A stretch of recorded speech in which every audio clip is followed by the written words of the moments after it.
எனக்கு வந்த கர்ணனை செத்தனே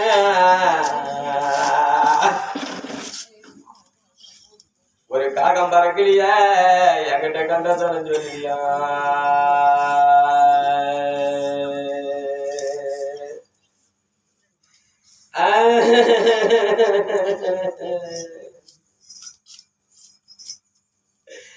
எவன கல்லி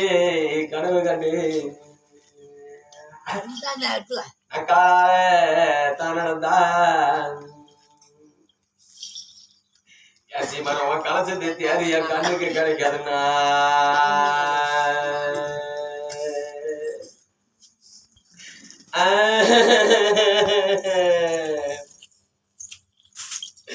பாவின ஒரு காரை விலை மதிச்சான் என்ன மாலை இட்ட கண்ணாளா இந்த கல்லி நான் பயணம் வச்சான்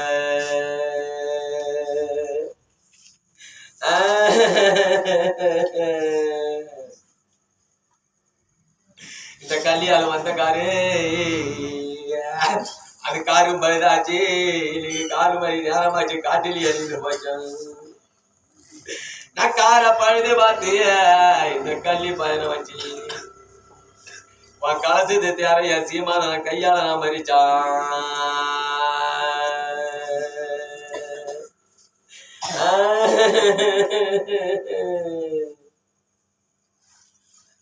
நீங்க அந்த கலசத்தை தேருக்குள்ள நீங்க கடைசியில நின்னையாம என்னை கையால மறிக்காதன்னா உனக்கு வந்த கர்ணனுக்கு கணக்கு முடிஞ்சு போச்சு கைலாச சேர்த்தாச்சு உன்னால காண கிடைக்காதன்னா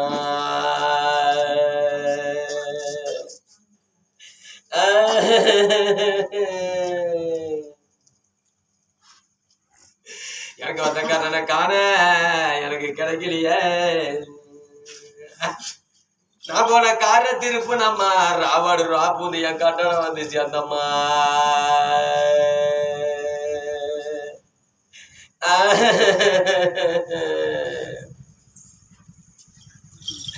எனக்கு வந்த பாண்டியானா அன்னைக்கு செத்தன்னு ஒரு பச்சி மறக்கலைய என்கிட்ட பார்த்த சொன்ன சொல்லியா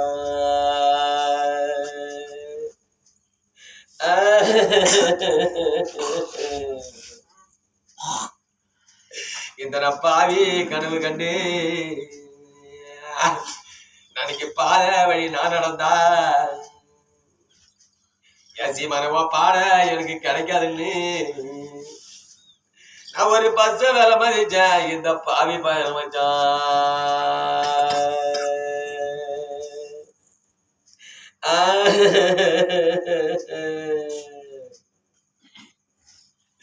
இந்த பாவி ஆளு வந்த பசு அந்த பசும் பழுதாச்சு பாதியில நின்னு போச்சு 10 மணி நேரமாச்சு நான் பச்ச பழுத பார்த்து இந்த பாவி பயணம் வச்சு என் சீமானவன் பாறைய நான் மறிச்சான்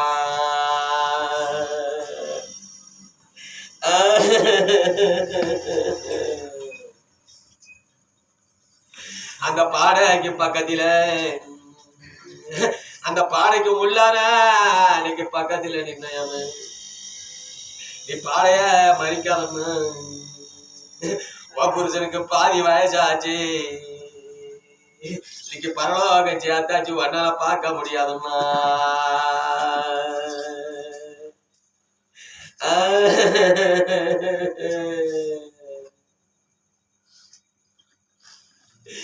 எனக்கு வந்த பாண்டியனை பார்க்க கிடைக்கலையே நான் போற பச்சை திருப்பணம்மா நான் ராவோடு ராப்புதுவா பட்டணம் வந்து சேர்ந்தையா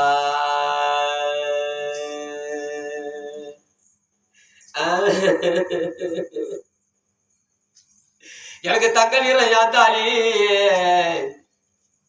எனக்கு வந்த சீமான என் தருமான எனக்கு போட்ட தாலி எனக்கு வந்த தருமான யா விட்டு இருக்கவும் எனக்கு தவசா தெரியலையே நீ போட்ட தாலி கருக்கலையா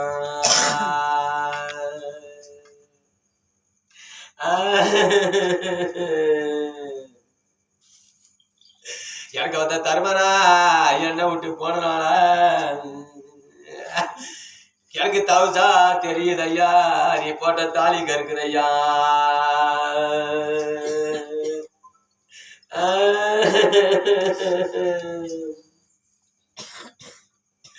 எனக்கு வந்த பாண்டியான எனக்கு போட்ட தாலி அது எனக்கு பவுன நேரம் ஏன் தாலி எனக்கு வந்த பாண்டியான இருக்கலாம் எனக்கு பாரா தெரியலையா நீ போட்ட பவுனுக்கு இருக்கலையா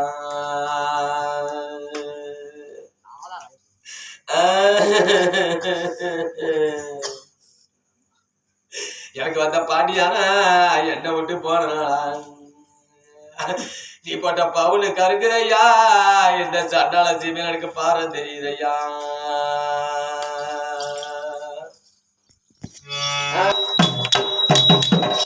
பொன்னையிடம்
போனவர் வர தெரியாது காட்டிலே கொடியவனுக்கு விட்டு சுருக்கூடிய புலியானது அடித்து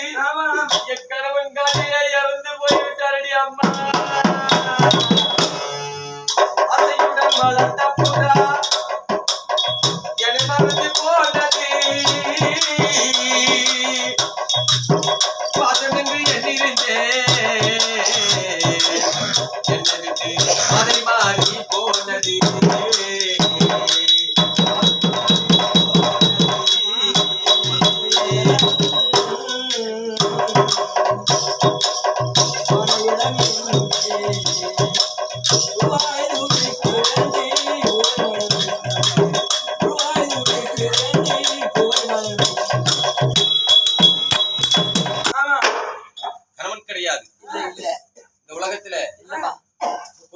இல்லாத ஒரு பெண்ணு வாழ்ந்தாலும் எப்படித்தான் பதிவிரதா தனத்தோடு வாழ்ந்து கொண்டிருந்தாலும் அவளுக்கு தேவையா பேர் வந்து ஒரு பெண்ணு கல்யாணம் நியமித்து ஒரு கல்யாணம் செய்யும் பொழுது கடைசி வரைக்கும் அவ கட்டுற தாலி அதாவது நல்ல இதா இருந்தா அவளுக்கு கடைசி வரைக்கும் அந்த தாலி நிறைந்திருக்குமா பாதியிலே தாலி அறுத்துடுறாங்க அது ஏன் கடைசி வரைக்கும் தாலியை வச்சுக்கிட்டு இருக்காங்களே ஏன் தெரியுமா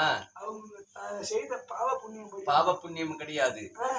அது ஏன்னு சொல்ற நல்ல விளக்கத்தை கேளு விதவியா போன பிற்பாடு ஒரு பெண்ணு கணவனை இழந்து விதவியா வரும்போது ஒருவள் முன்னாடி வந்து விட்டால் அவளை பார்த்து விட்டு சென்றால் ஆகாத சயனம் என்று சொல்கிறார்கள் அது ஏன் சொல்லுங்கம்மா தெரியாது சொல்றேன் கேட்டுக்க ஒரு கல்யாணம் என்பது ஒரு கோயில்ல ஒரு கல்யாணத்தை வைப்பார்கள் ஒரு கோயில்ல கல்யாணத்தை வைக்கும் போது பொண்ணு மாப்பிள்ளைக்கு ஜாதகம் பார்ப்பாங்க பொருத்தம் சத்தம்லாம் இப்போ ஜாதகக்காரர் கரெக்டா சொல்லிடுவாரு இந்த கல்யாணத்தை நியமித்து கல்யாணம் இன்னைக்குன்னு தேதி கொடுத்துருவாங்க அப்ப அந்த கல்யாணம் வந்து ஒரு பெண்ணுக்கோ மாப்பிள்ளைக்கோ தோஷம் இருந்து விட்டால் அது கோயில்ல வச்சு கல்யாணம் செய்தா தோஷம் கழிச்சுன்னு பழமொழி அப்ப அந்த கல்யாணத்துக்காக கோயில்ல கூடிய தாலி கட்ட போகக்கூடிய நேரத்துல எங்க கட்டுவாங்க கோயில்ல அந்த ஒரு மாதத்துல ஒரு கல்யாண தேதி இருந்துருச்சுன்னு வச்சுக்க, அதுல அன்னைக்கு ஒரு 10 கல்யாணம் 20 கல்யாணம் ஒரு ஊர்லயா நிறைய கல்யாணம் இருக்கும். அப்ப அந்த கோயில்ல எல்லாரும் இந்த கல்யாணத்துக்கு வருவார்கள். அதுல இருக்கிறது ஐயர் ஒரு ஆளு 2 ஆள் இருப்பான். எத்தனை பேரு? ஒரு ஆள் 2 ஆள் இருப்பான். அப்ப என்ன சொல்லுவாங்க, ஒரு முகூர்த்த தேதி கரெக்டா கொடுப்பான். 7 மணில இருந்து 9 மணிக்குள்ள தாலி கட்டணும், இல்ல 7 மணில இருந்து 8 மணிக்குள்ள நல்ல நேரம் அதுக்குள்ள தாலி கட்டணும் பத்திரிக்கையிலே அடிச்சிருப்பாங்க ஐயர் கொடுக்கறது. அப்ப இருக்கிறது 2 ஐயர். கல்யாணம் ஒரு கோயில்ல 30 கல்யாணம் நடக்கும். அந்த ஐயர் என்ன செய்வேன், இந்த தாலி கட்டிட்டு அதை எடுத்து கொடுத்துட்டு அதை எடுத்து கொடுத்துட்டு அதை எடுத்து கொடுத்துட்டு, ஏன் சொல்றேன்னா அந்த நல்ல நேரத்துல அந்த எடுத்து கொடுக்கிற தாலி கடைசி வரைக்கும் நிலையா இருக்கும். அந்த என்னமா அந்த நேரம் தவறி கொடுக்கிற தாலி தான் பாதியில அறுத்துறது.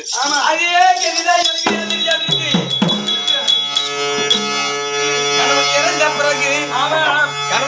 பிறகு நூல் வாங்க தெரியுமா, அதுக்கும் அந்த ஐயர் தான் வந்து சடங்கு செய்வார். அவரும் இப்போ ஒரு 3 மணில இருந்து ஒரு 3:30க்குள்ள நூல் வாங்கிடணும்னு சொல்லிடுவாரு. அவர் வந்து இதை செய்யறதுக்கு அதை செய்யறதுக்கு அந்த மாதிரி அந்த 3 மணில இருந்து 3:30 மணிக்குள்ள அந்த நல்ல நேரத்துல அந்த நூல் வாங்கிட்டா அந்த அம்மா முன்னாடி போனாலும் ஒண்ணாவது, பின்னாடி வந்தாலும் ஒண்ணாவது நல்லது. எல்லாருமே விதவியா இருக்கிறவங்க முன்னாடி வந்து ஆகாதுன்னு சொல்லப்படுறது கிடையாது. அந்த மாதிரி நேரம் தவறி அந்த நூல் வாங்குறாங்க பாரு, அதுதான் முன்னாடி வந்தா ஆகாதுன்னு சொல்வார்கள். அது